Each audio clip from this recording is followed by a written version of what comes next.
العالمين والصلاة والسلام على سيد المرسلين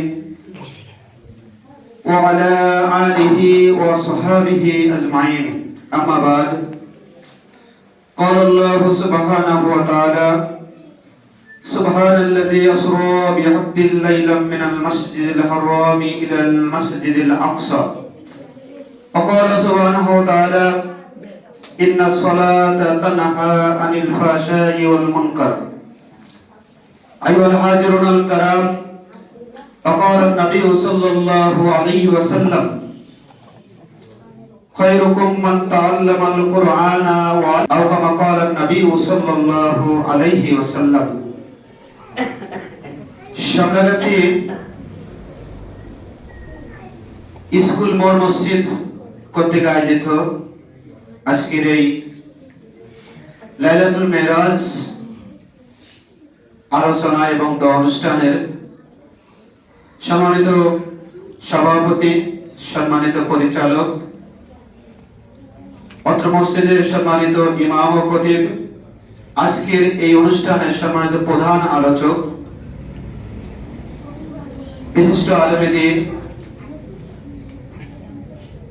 হাফেজ হযরত মাওলানা আব্দুস সালাম বিন আলী, অত্র এলাকার সম্মানিত এলাকাবাসী, মুসল্লি কিরাম সকলের প্রতি আন্তরিক সালাম। আসসালামু আলাইকুম ওয়া রাহমাতুল্লাহি ওয়া বারাকাতুহু। আমরা মহান আল্লাহ তাবারক ওয়া তাআলার দরবারে লাখ কোটি শুকরিয়া আদায় করছি। রব্বুল আলামিন আমাদের থেকে তার বিধান 4 রাকাত ফরজ নামাজ আদায় করে নিয়েছেন এবং আমরা তার গোলাম হিসাবে, তার আব্দ হিসাবে আল্লাহর বিধান আদায় করতে সক্ষম হয়েছি। আল্লাহ পাক এই যে সুযোগ আমাদেরকে করে দিয়েছেন, এজন্য আমরা সকলে বলছি আলহামদুলিল্লাহ। দরুদ ও সালাম বিশ্ব মানবতার মুক্তির একমাত্র পাথেয় যে নবীর আগমনের মধ্য দিয়েই আজকে আমরা এই লাইলাতুল মেরাজ পেয়েছি। যে নবীকে আগমনের উদ্দেশ্য করে রব্বুল আলামিন আমাদেরকে আশরাফুল মাখলুকাত তথা সৃষ্টির শ্রেষ্ঠ জীব হিসাবে এই দুনিয়ায় পাঠিয়েছেন। যে নবীর আদর্শ অনুসরণের মধ্য দিয়েই বিশ্ব মানব মণ্ডলীর এহকালীন শান্তি এবং পরকালীন মুক্তির একমাত্র ব্যবস্থা রয়েছে, সেই নবী সাল্লাল্লাহু আলাইহি ওয়াসাল্লাম দরুদ সকলে বলছি সাল্লাল্লাহু আলাইহি ওয়াসাল্লাম। আমি আমার সংক্ষিপ্ত আলোচনার বিষয়বস্তু এভাবে নিয়েছি যে লাইলাতুল মেরাজে রাসূল সাল্লাল্লাহু আলাইহি ওয়াসাল্লাম আল্লাহর পক্ষ থেকে কি প্রাপ্ত হন এবং তার তাৎপর্য কি, এই সংক্ষিপ্ত বিষয়ের উপরে কিছু কথা বলবো ইনশাআল্লাহ। আমরা যে শবে মেরাজে বসেছি, এই শবে মেরাজের রজনীতে আল্লাহ রাসূল সাল্লাল্লাহু আলাইহি ওয়াসাল্লাম আল্লাহ রাব্বুল আলামিনের কাছ থেকে কি প্রাপ্ত হয়েছে, কি নিয়ে এসেছেন, যে জিনিস নিয়ে এসেছেন তার গুরুত্ব আমাদের মুসলিম মিল্লাতের জন্য কতটুকু, সে বিষয়ে ইনশাআল্লাহ আমরা আলোচনা শুনব। প্রিয় হাজিরিন, সেদিকে যাওয়ার আগেই শবে মেরাজ বা লাইলাতুল মেরাজ কি, এই বিষয়টা আমি সংক্ষেপে আপনাদের কাছে একটু বলতে চাই। তাহলে দুইটা কারণ, একটি হচ্ছে ইসলামী রাষ্ট্রের কর্তৃত্ব তার হাবিবকে দেবেন, তার আব্দকে দেবেন, তার বান্দাকে দেবেন, এইটা উদ্দেশ্য। আরেকটা উদ্দেশ্য হচ্ছে যে 5 ওয়াক্ত সালাত আমাদের দিয়ে এই ইবাদতটুকু আল্লাহ রাব্বুল আলামিন করিয়ে নেবেন, বিদায় তার নবীকে দেখে, তার আব্দ, তার বান্দাকে দেখে এই নির্দেশনা দিয়ে দেবেন। প্রিয় হাজিরিন, সেই সালাত আমরা আদায় করি, সেই সালাত আমরা আদায় করছি। সালাতের হক কি, সালাতের তাৎপর্য কি, সালাতের গুরুত্ব কি, সেটা কিন্তু আমরা অনুধাবন করি না।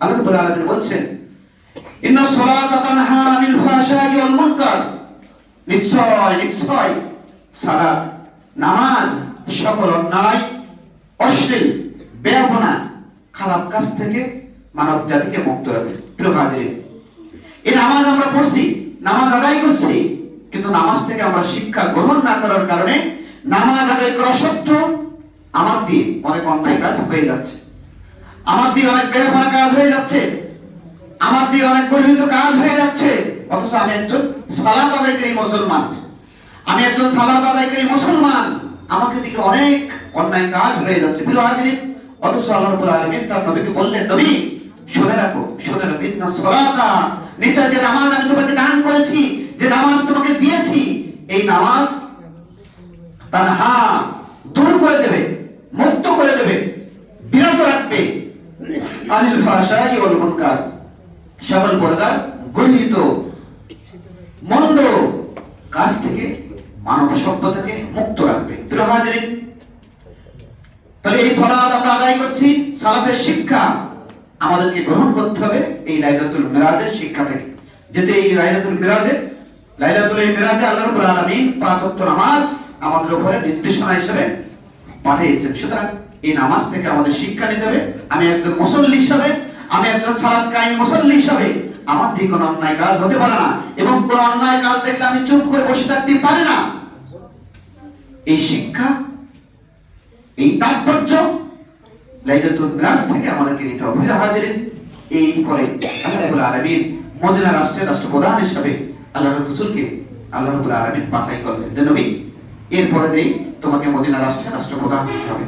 সুতরাং মদিনা রাষ্ট্রের রাষ্ট্রপ্রধান হিসেবে তোমাকে এমন একটি রাষ্ট্র বিশ্ব মানব সভ্যতার জন্য উপহার দিতে হবে যে রাষ্ট্রে কোনো মারামারি থাকবে না, হানাহানি থাকবে না, কাটাকাটি থাকবে না, কোনো জুলুম হবে না, এই গভরের হক কোনো অবস্থাতে নষ্ট হবে না, যে রাষ্ট্রের রাজপথ দিয়ে রাতের অন্ধকার গহীন সময় একটি রমণী, সন্ধ্যার রমণী হেঁটে যাবে, কেউ তার দিকে চোখ করে তাকাবে না।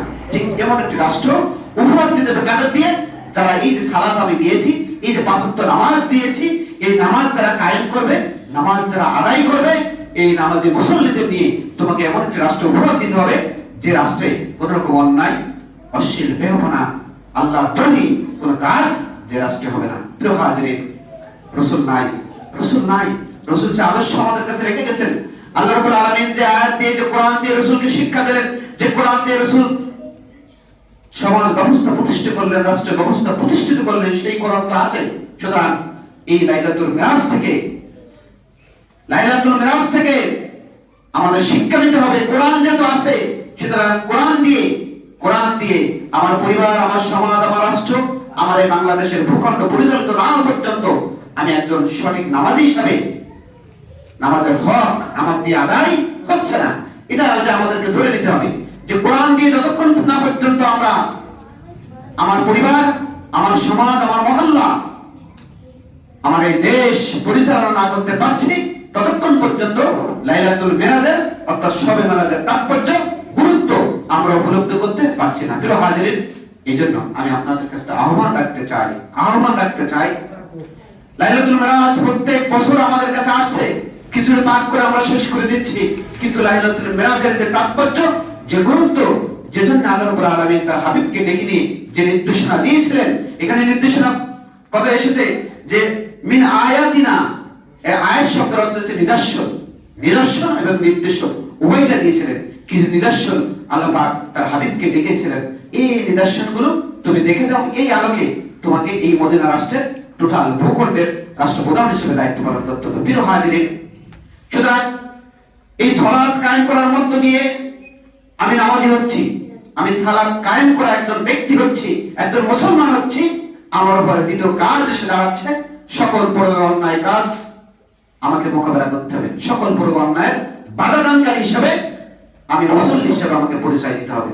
যেহেতু আল্লাহ রাব্বুল আলামিন পরবর্তী আয়াতে বলছেন যে ইন্না সলাতা, নিশ্চয় নামাজ তানহা আনিল ফাহশাই ওয়াল মুনকার, সকল গর্হিত কাজ থেকে মানুষকে মুক্ত রাখবে। প্রিয় হাজিরিন, যদি আমরা গর্হিত কাজ থেকে মানুষকে মুক্ত রাখতে পারি, আমি সহ আমার পরিবার, আমার পরিজন, আমার আহাল, আমার পরিজনকে যদি আমি মুক্ত রাখতে পারি, আল্লাহ রাব্বুল আলামিন সূরা নিসা 75 নম্বর আয়াতে যে কথা বলেছেন, মায়াশফা শাফাতান হাসানাতান ইয়াকুন লাহু নাসিবুম মিনহা, যদি এই কাজটি আমরা করতে পারি, আমরা যত সালাতের হক আদায় করতে পারি এবং অন্যকে এই সালাত আদায় করার গুরুত্ব উপলব্ধি করাতে পারি, এবং সালাতের যে হক, সকল অন্যায় কাজ থেকে আপনাকে আমাকে বিরত থাকতে হবে। যদি কোনো ব্যক্তি আমাদের সামনে কোনো অন্যায় করে, সে অন্যায়টাকে রুখে দিতে হবে। এটা হচ্ছে সালাতের হক, এটা হচ্ছে আমাদের হক। এই হক যদি আমরা আদায় করতে পারি, আল্লাহ রাব্বুল আলামিন বলছেন, সূরা নিসায় বলছেন, যারা এই ভালো কাজের, এই উত্তম কাজের যারা সহযোগিতা করবে, উত্তম কাজ করার জন্য যারা পরামর্শ দেবে এবং নিজেরা উত্তম কাজ করবে, প্রত্যেকটা উত্তম কাজের জন্য তার জন্য আমলনামা লিপিবদ্ধ হতে থাকবে। আমলনামা কি হতে থাকবে? লিপিবদ্ধ হবে, আমলনামা বাড়ানো হবে। আমলনামায় উত্তম কাজের সওয়াব তার আমলনামায় লেখা হবে। পক্ষান্তরে যদি আমরা গণিত কাজ থেকে নিজেদেরকে মুক্ত না রাখতে পারি, অন্যায় কাজ থেকে নিজেরা মুক্ত না হতে পারি এবং অন্যকে মুক্ত না রাখতে পারি, তাহলে আল্লাহ রাব্বুল আলামিন বলছেন ওমা ইয়াশফা শাফাতান সাইয়্যাতান ইয়াকুল লাহু কিফলুম মিনহা। যদি এই অন্যায় কাজ থেকে আমি এবং আমার পরিবার, আমার পরিজন, আমার আহাল, আমার এই মহল্লা, এই গ্রামের ব্যক্তিদেরকে ফিরে রাখতে না পারি, যদি ফিরাতে না পারি, তাহলে যারা অন্যায় কাজ করছে, তারা যে অপরাধী হচ্ছে, আমি না ফেরার কারণে ওই অন্যায় কাজের সহযোগী হিসাবে, অন্যায় কাজের সহযোগিতা করার কারণে আমি একই অবস্থায় অন্যায় কাজের আমি শামিল হয়ে যাচ্ছি। অন্যায়ের যত গুনাহ আমার আমলনামায় লেখা আছে। প্রিয় হাজির, এজন্য আসুন আজকের এই সংক্ষিপ্ত আলোচনা থেকে আমি যে মেসেজটি দিতে চাই, যেহেতু আল্লাহ রাব্বুল আলামিন তার হাবিবকে ডেকে 5 ওয়াক্ত সালাত দিয়েছেন, সালাতের তাৎপর্য হচ্ছে সকল অন্যায়, আমি একজন মুসল্লি হিসেবে আমার কাজ হচ্ছে সকল অন্যায় কাজ থেকে আপনাকে, আমাকে, আমাদের প্রত্যেককে বিরত থাকতে হবে, এটা সওয়াব। এবং যে কেউ অন্যায় করতে চাইবে, সকল শক্তি নিয়ে, যতটুকু শক্তি আল্লাহ পাক আমাকে দিয়েছেন, সকল শক্তি নিয়ে সে অন্যায় কাজে প্রতিহত করতে হবে। এটা হচ্ছে লাইলাতুল মিরাজের মূলত শিক্ষা। আসুন এই শিক্ষা আমরা আমাদের বুকে ধারণ করি, আমাদের ব্রেনে ধারণ করি এবং লাইলাতুল মিরাজ নিয়ে আমরা প্রত্যেকে একটু অধ্যবসায় করি, আমরা প্রত্যেকে একটু আলোচনা করি এবং প্রত্যেকে এই মিরাজ সম্পর্কে একটু জ্ঞান অর্জন করে এর আলোকে আমরা আমাদের জীবন পরিচালনা করি। আল্লাহ রাব্বুল আলামিন আমাদের প্রত্যেককে সেই তৌফিক দান করুন। সকলে বলছে আমিন। আসসালামু আলাইকুম ওয়া রাহমাতুল্লাহি